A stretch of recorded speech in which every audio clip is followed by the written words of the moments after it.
শ্যামাসুন্দরী অচৈতন্য হইয়া পড়িয়া যান।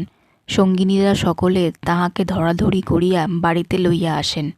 ধীরে ধীরে 10টি মাস কাটিয়া গেল অধীর প্রতীক্ষায়। হেমন্তের ধান কাটা শেষ করিয়া চাষিরা মা লক্ষ্মীকে ঘরে তুলিতেছে। কুটিরে কুটিরে আনন্দের হিল্লোল। 1260 সালের 8ই পৌষ, বৃহস্পতিবার সন্ধ্যা। সাঁঝের আলো জ্বালা হইয়াছে। কৃষ্ণা সপ্তমীর চাঁদ এখনও উঠে নাই। পশ্চিম দিগন্তে সন্ধ্যা তারাটি তখনও মিটমিট করিয়া জ্বলিতেছে, যেন কাহাকে বরণ করিবার অপেক্ষায়।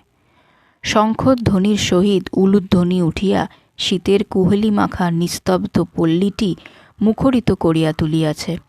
এমনই শুভ মুহূর্তে পৃথিবীর বুকে তাহার শুভাগমন।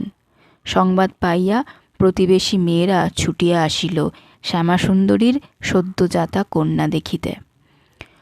পূর্ব স্বপ্নকথা স্মরণ করিয়া রামচন্দ্র ভাবিতে লাগিলেন, লক্ষ্মীবারের পূর্ণ সন্ধ্যায় এ কে এলো আমার কুটিরে।